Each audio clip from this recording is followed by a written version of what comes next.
تورنمنت ایدی سامبو کورش اسای فدراسیون این رشته پیش از چاشت امروز در کابل برگزار شد. در این رقابت‌ها کورش بازان نو باشگاه این رشته تنها از سطح پایتخت شرکت داشتند و به منظور بلند بردن سطح توانایی‌هایشان و کسب تجربه برای یک روز در برابر هم رقابت کردند. کورش بازان پایتخت با شرکت در این دور مسابقات خواهان پشتیبانی هرچه بیشتر فدراسیون این رشته به ویژه حکومت شدند. جزئیات بیشتر در گزارش. همانند روزهای پسین بار دیگر پایتخت کشور نیز گواه برگزاری مسابقات ورزشی در بخش کورش بود.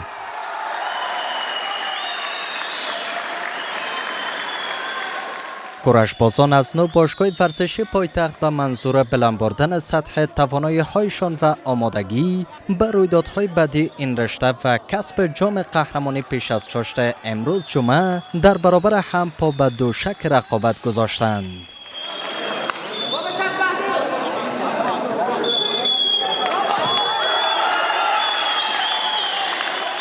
مسئولان میگویند که در این دور مسابقات بازیکنان شناخته شده و قهرمانان تیم ملی کورش از سطح کابل شرکت کردند و به مدت یک روز در برابر هم قرار گرفتند. بعد از این مسابقات سامبو و کامبات سامبو داریم که همزمان مسابقات سامبوی ما هم از تمام ولایات و کامبات سامبوی ما هم انشاءالله از تمام ولایات در کابل برگزار میشه و انتخاب تیم ملی سامبو و کامبات سامبوی افغانستان است. ما در همچین مسابقات تورنمنت ها بچه‌ها کدام داورانی را که اونا را تربیت کنیم داخل میدان میسازیم تا از تجربه کافی برخوردار شوند. کورش بازان و هواداران این رشته با شرکت پررنگ در این دور رقابت‌ها با ابراز رضایت میگویند که برگزاری چنین مسابقات داخلی به گونه تورنمنت آنان را به مسابقات بین المللی به هدف کسب نتیجه به سود کشور کمک خواهد کرد. کمتر از مسابقات تیم ملی هم نیست و ورزش فواید خاص به ورزشکارای زیاد داره، کسب تجربهشون بالا میره. این مسابقات که است تهداب است، تهداب که مستحکم باشه آهسته آهسته بلند میره. دیگه اینکه مسابقات روحیه میته، نمیشه است که آدم یاد میگیره آستا پیشرفت کنه میره. همچین رویدادهای میتونه ورزشکارای ما را سطح تواناییشان بالاتر ببره و انشالله در رویدادهای بین‌المللی ما بتونیم یک دستاورد خوب داشته باشیم. افزون بر آن شمار دیگر از کورش بازان برای رفع چالش‌های ورزشیشان تاکید کرده و خواهان حمایت بیشتر فدراسیون کورش به ویژه حکومت شدند. از فدراسیون سامبو کورش افغانستان خواهش میکنیم که با ما زمینه را مساعد بسازه که ما بتونیم هر سال بتونیم مسابقه را برگزار کنیم. بعد ما برنامه داریم در ولسوالی‌ها و قرا و قصبات میریم با خاطر روشمندکشی ورزش. هر چقدر مسابقات زیاد داره شد بهترین چهره‌ها بهترین کادرهای ورزشی بروز میکنه و به تیم‌های منتخب تعیین میشه. تورنمنت ایدی کورش به هدف تقویت و گسترش این رشته در سطح پایتخت برای یک روز از سوی فدراسیون این رشته در حال امروز پایان یافت که در آن بیش از 100 کورش باز از نو باشگاه ورزشی در 7 رده وزنی شرکت کرده بودند.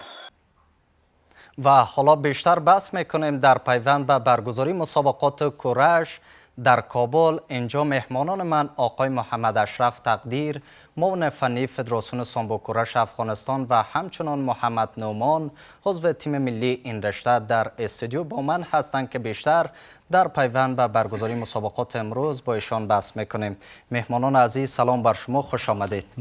آقای تقدیر خوش آمدید. تشکر. من هم به نوبه خود سلام خدمت شما و همکاران تکنیکی شما همچنان بینندگان خوبی تلویزیون تلونیوز تقدیم میکنیم با امید که روز خوبی را سپری کردیم. تشکر.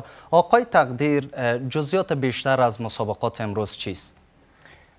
مسابقات امروز بر اساس پلانگذاری فدراسیون کورش سامبوی افغانستان و حمایت مستقیم ریاست عمومی تربیت بدنی و سپورت با نام تورنمنت بهاری و مناسبت عید سعید فطر تنها از کلب های داخل شهر کابل که تقریبا به تعداد 9 کلب و بالاتر از 100 نفر قهرمان یا ورزشکار در 7 کاتگوری وزنی برگزار کرده بود که فقط دقایق چند پیش و پایان رسیدن که ما در 7 کاتگوری وزنی در هر کاتگوری به تعداد 4 نفر که مقام اول و دوم و 2 نفر سوم مشترک به تیم منتخبی کابل انتخاب کردیم. کدام تیم قهرمان شد؟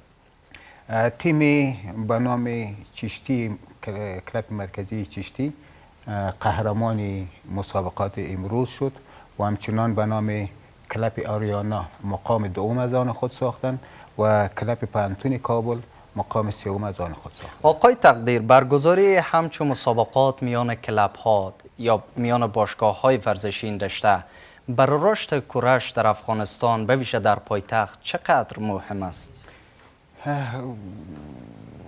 بسیار خوب. اصل گپ اینجاست که برای رشد ورزش تنها تشویق ورزش بسیار رول مهم داره و گپ دوم اینجا که ما اگر یک ورزشکار در کلب به مدت 6 ماه تمرین بتیم و یک مسابقه بگیریم، این یک مسابقه بالاتر است در رشد ورزش، بالاتر از 6 ماه تمرین هستند، به خاطر که یکی گفتار ترینر هستند و یکی کاری عملی پلیر هستند. پلیر ما اگر ببازه هم میفهمه ما کدام نقاط ضعف داشتیم و چرا باختیم، هم خودش دقیقا میفهمه و هم ترینر مربوطهشان برشان نقاط ضعفشان واضح میسازه و در اگر ببره هم میفهمه که کدام نقاط اوج ما داشتم که ما این مسابقات بردیم.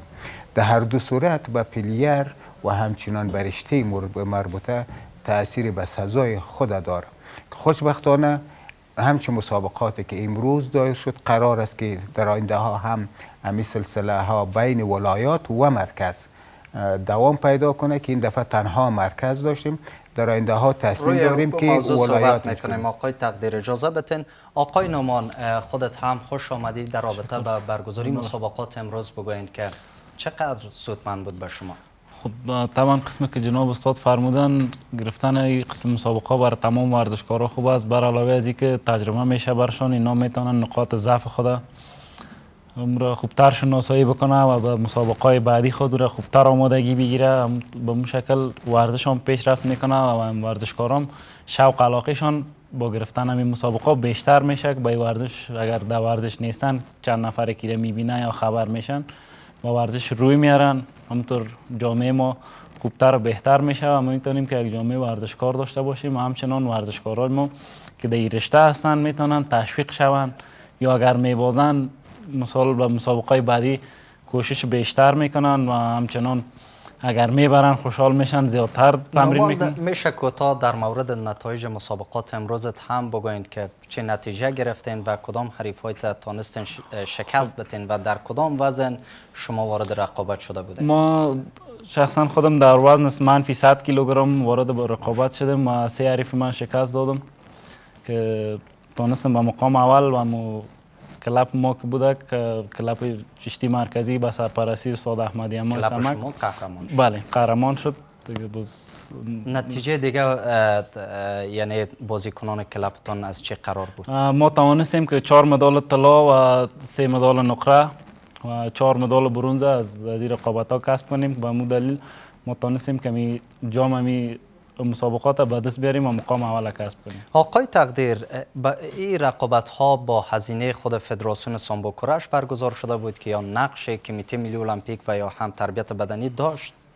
نه خیر، تنها پلان گذاری از فدراسیون بود و حمایت مستقیم ریاست عمومی تربیت بدنی و ورزش بود که تمام مصارف مسابقات از طرف کمیته محترم تربیت بدنی و سپورت افغانستان تادیه شده بود. پس تربیت بدنی کمیته ملی المپیک؟ کاملا تربیت بدنی و المپیک ارگان جداگانه هستند.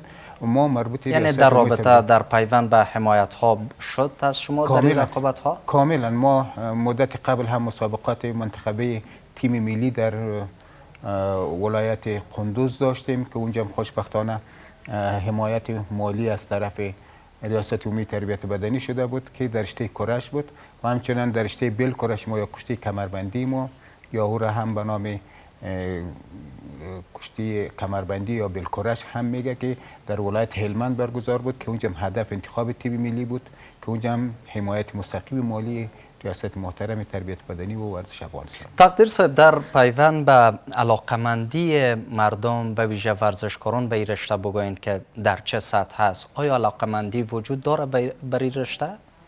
اگر واضح برتان بگوییم که علاقمندی ورزش در رگ و خون مردم افغانستان خصوصا سمت شمال که 10 ولایت هستند در اونجا بیشتر هستند. حتی هیچ محفل عروسیشان، محفلای عمدی دیگه وطنی مثلا جشن استقلال و دیگه محفلا بدون کشتی برگزار نمیشه و تجارای منطقه و ولایات یعنی در محافل خوشی خود یک بخش اختصاص میتن کاملا در هر محفل خوشیشان یک بخش از ورزش هستن و یک کشتی هستن که از وقتی که خورترک هستند و از او وقت کار میکنه بالاخره تا که بزرگ میشن و با همون خاطر است که ما دستاورد خوبی هم در سطح ملی و بین المللی از این ورزش داریم. نومان، در پیوند به باشگاه های ورزشی تان، البته منظورم کلب ها هستند، بگوین که استاندارد است، معیاری است، تا چه حد راضی هستین از انجام تمرینات تان؟ از لحاظ تمرینی ما استاد ما چون کوشش بسیار زیاد کرده می ورزش از کشور ازبکستان به اینجا آورده. از لحاظ تمرین ما هیچ مشکل نداریم. تمرین ما استاندارد است، با معیارهای جهانی برابر است. فقط یگانه مشکلی که داریم کلب های ما است که مشکلات زیاد در کلب ها داریم. کلب های ما به اون شکل که ورزشکارای در کشورهای دیگه مثلا کشورهای همسایه ما تمرین میکنن یا تو مصارف بیشتر میکنن، ما عمر نداریم. کلب استاندارد یعنی خودش باعث ازی میشه که شما عقب بمانید. بله. ما قبلا در مسابقات خارجی هم اشتراک کردیم. ورزشکارای اونجا زیادتر تشویق میشه، اما کلب هایشان شاید 6 یا 7 کلب ما را که یک جای کنین یک کلب از اینا شود. در مورد از این بگوین که زمانی که یک ورزشکار در همچون مسابقات باشگاهی قرار میگیره یا پا به رقابت میگذاره، آمادگیش باید در چه سطح باشه؟ شما از چه زمان آماده از این مسابقات میشه؟ ما مدت 3 ماه میشه که به این مسابقه آمادگی گرفتیم، چون هر مسابقه که میشه برای ورزشکارا 3 ماه 2 ماه قبل احوال داده میشه که به این سطح مسابقه است، به این وقت. تقریبا ما 2 ماه یا 3 ماه شد که ما به این مسابقه آمادگی گرفتیم. همونطور پیش از این مسابقه تیم ملی ما بود، با او هم آمادگی گرفته بودیم. در این مسابقات باشگاهی هم سطح یک ولایت کابل بود که 9 کلب شد.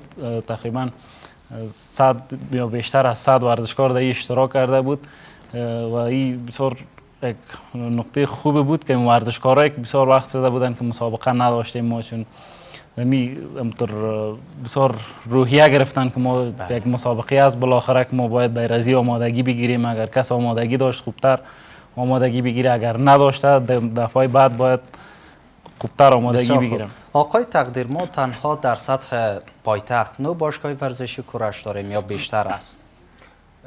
باشگاه ورزشی تقریبا در حدود 14 الی 15 میآید. تنها در بخش کورش که سامبو یا کتی جمع نشوه، به خاطر که یا کسب امتیاز کرده بتانه در امتیاز دست جمعی که کپ باید بگیره، یا در 9 کلب یا در 9 باشگاه تنظیم شده بودن. نمی 15 کلب ما 14 کلب ما در 9 کلب تنظیم شده بود. به خاطر که هر کدامش به تنهایی نمیتونست مقام اول و 2 و 3 از آن خود کنه، به خاطر که مقام از خود کنه باز یا به کلب ها بین خود با یک نام. آقای تقدیر، کوتاه اشاره در مورد ازیم داشته باشین. قسمی که گزارش هم نشر شد، شماری از ورزشکارانتان از نبود تجهیزات بسنده شاکی هستند. چرا به این چالش رسیدگی نشده؟ خب میگه چیزی که عیان است، چیز ضرورت به بیان هست. مملکت ما بالاتر از 40 سال میشه که در حالت جنگ هستند و اقدر اقتصاد مملکت ما نسبت به همسایه ها هم ضعیف هستند، نرسیدیم به اوضاع. تمام امکاناتی که اینجا تربیت بدنی و المپیک در دسترس خود داره، در دسترس فدراسیون‌های خود یا ورزشکارای خود گذاشته است. ما نمیتونیم برابری با ترکمنستان کنیم، با ازبکستان کنیم، با ایران کنیم، حتی با پاکستان و دیگر کشورها. ما از نگاه تکنیک و تقریبا از نگاه توانایی و از نگاه فیزیک بالاتر هستیم، ولی از نگاه باشگاه‌ها یا کلب‌ها، از نگاه سامان و وسایل، از نگاه ازی که ما بتانیم ترینر ما روان کنیم بر مصرف خود یا با مصرف دولت به سمینارها و با کورس‌های طویل المدت و قصیر المدت با فدراسیون های بین المللی که ما ارتباط داریم با اونجا یا عضویت از او داریم، این توانایی کمتر هستند در سطح کشور. به او خاطر ما به همین حالتی که هم دستاورد بین المللی داریم، در هیچ حالتی که ای که 42 سال جنگ هست، باز هم در جنگ ما دستاورد داریم. همین که هر روز انفجار است، انتحار است، باز هم پلیر ما دست از ورزش نمیکشه یا مثلا مایوس نمیشه، باز هم میاد در کلب و ورزش میکنه. در سر از این قدر جنجال ها و این قدر نابسامانی هایی که ما در سطح کشور داریم، باز ما خوشبختانه پلیرهای ما خصوصا در بخش کرش ما بالاترین تصاور در سطح بین المللی داریم که برای که ما ملی را هیچ حساب نکنیم، بین المللی را تنها در بخش کرش، بخش سامبو، بخش کامبات سامبو و همچنان بخش ساحلی سامبو و بخش کشتی رستمی ما که به نام کشتی کمربندی هم یاد میشه دستاوردهای بیشتری داریم که فعلا هم سفرهایی که در پیشرو داریم و کشور ایران در بخش کشتی رستمی ممکن مدت یک ماه روی از او بعد صحبت بشه. میکنیم آقای تقدیر. نومان، بر از که شما توانمند شوین، بهتر بدرخشین در مسابقات داخلی و بین المللی نتیجه کسب بکنین، نهادهای مسئول به ویژه فدراسیون سامبو کورش، تربیت بدنی، کمیته ملی المپیک، حکومت چی باید به شما انجام بتن بکنن؟ خب قسمی که همه ما خبر داریم فعلا حکومت ما در سطح نیست که بر ما کمک کنه. ما فعلا باید دست به دست هم بتیم خود ورزشکارا که ما به امید چی نشینیم که حکومت بر ما کنه. قدر وقت اگر میکردن یا نمیکردن، حالا وقت ماست که ما بر حکومت خود چی کده میتونیم. فقط یک مدال گرفته میتونیم، نام وطن خود بلند کده میتونیم. امیر ما از خود برای وطن خود میکنیم، کدام مقصد مرامدگی نداریم. خب به هر حال ورزشکارا باید حمایت شوند، یک حمایت چیز ناچیزه باید شوند که ما به او ضرورت هم داریم. واقعیت زیاد از بچهای ورزشکار هستند که بسیار در سطح بالا هستند، اما مشکلات اقتصادی است، بعض مشکلات دیگه است که نمیتونه به ورزش خود صحیح درست برسه و این کسب قهرمانی کنه. حتی چند ورزشکاری که بسیار در سابقه دستاوردهای خوب داشتن فعلا نظر به مشکلات اقتصادی نمیتونن ورزش کنن. تشکر مهمانان عزیز، آقای محمد اشرف تقدیر، معاون فنی فدراسیون سامبو کورش افغانستان، همچنان آقای محمد نومان. از حضورتان در برنامه سپاسگزار.